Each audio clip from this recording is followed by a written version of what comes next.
And now we're going to present a project that is called 70 Years of the State of Israel. And in honor of Israel's 70th year of independence, the IDC students decided to tell the story of Israel through those individuals that have actually comprised it, and through the dean and graduates and Professor Rosen, who actually is a lecturer in the Computer Sciences School. And it is together with a venture called A Different Venture, A Different Face. So they took all the various faculties at the IDC around Israel in order to create that mosaic of our society. So there are 70 human, moving, personal stories with 70 little clips created by their cell phones. These students all filmed this.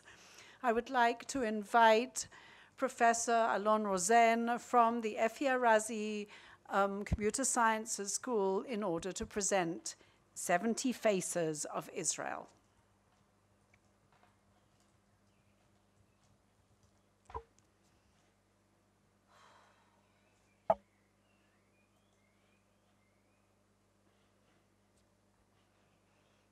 Shalom, one and all.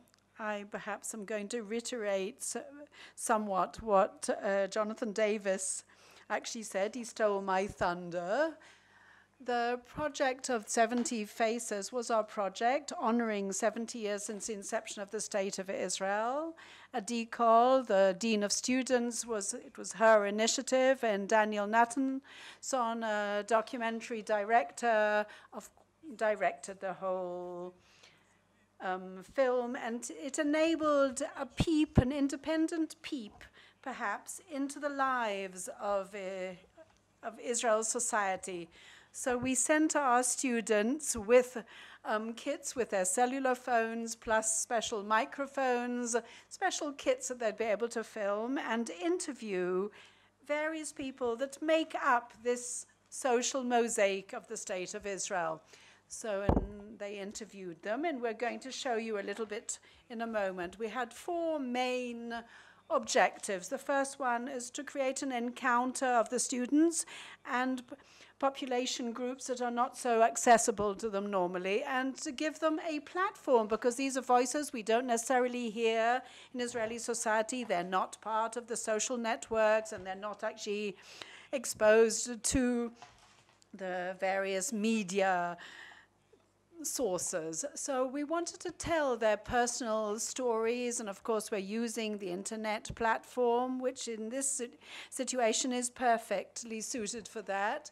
And also we wanted to show a little bit about Israel in this generation. In other words, we're creating a kind of time capsule that would be able to be kept for many a year ahead for the sake of future generations. So we did it in a very sort of, we had to teach them very swiftly how to actually film, but we had to socially train them and raise their social awareness and really help them go out into the field and carry out the mission. So I think on behalf of the students, I could perhaps say everything, but I'd rather, instead of that, I would rather actually present it to you, and then I'll continue.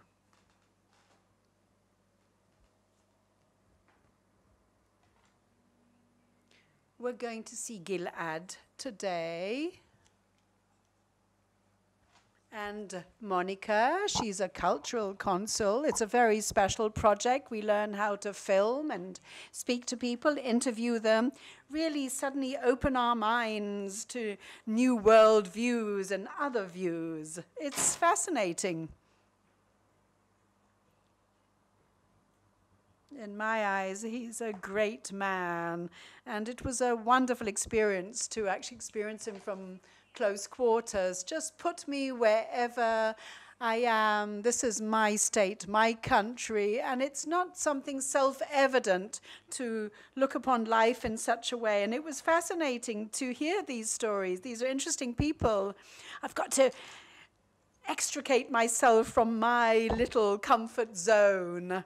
These are not my normal sort of friend. These are people from all runs of life with different aspirations, different extracts.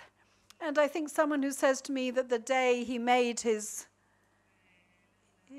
dream come true will be when peace actually suddenly prevails, or that he came from another place and time. All these things were fascinating.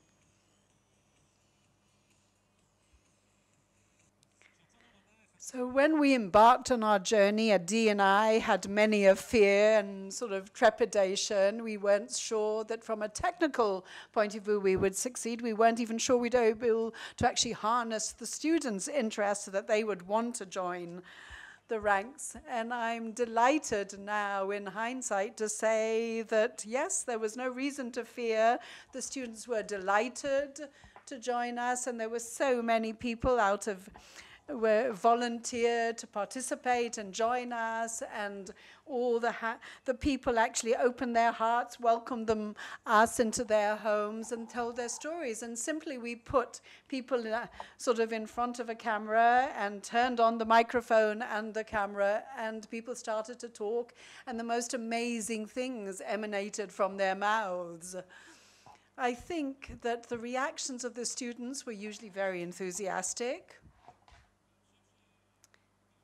And I think that from the point of view, the ethical point of view, and just this simplicity had a message in itself. The students who participated, Dina Volko and Stav Enchemo from the School of Communication with Danielle Seller from the School of Psychology, they interviewed Bracha Cohen from the Achiezer Moshav and Hannah from Mevo Choron, and so the first person spoke how she immigrated from Yemen, and with her 10 fingers of her 2 hands created her home out of tents and came out of the slums that she arrived in, and she became a singer of Arabic and Yemenite songs, and she's very well known in the Arab countries, and we learned that in the project. Hannah, on the other hand, is a pediatrician. She's got 13 children of her own, and she's a Haredit. And of course, there's a conflict between building a career and having family life. Can you imagine 13 children? It was very challenging, even more so with 13. But beyond that, the students actually said to me, it's not something I'm actually saying, but it was truly fascinating.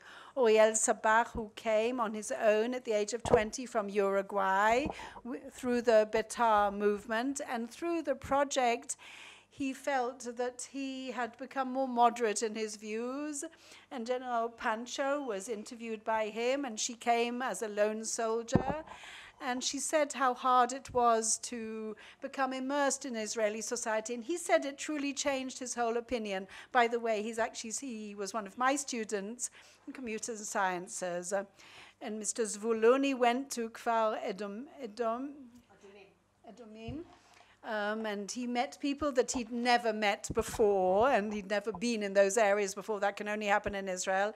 Gal Chedel, for example, interviewed a Christian Arab from Haifa, and he said that he lived only perhaps a bird's flight, sort of a stone throw away from these people, but he'd never actually met and talked to people like that, and Christian Arabs. And for him, it was this really a discussion that truly crossed religions and borders and cultures, and it was fascinating. Everyone welcomed them, and the stories encapsulated within them everyone else's stories, truly embodied it within.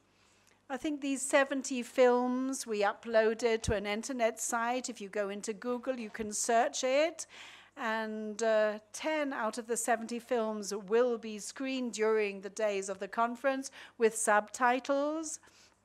And with that, I conclude what I wanted to say, and I'd like to thank Hila and Chaim that gave me the opportunity to talk, and thank you very much for listening.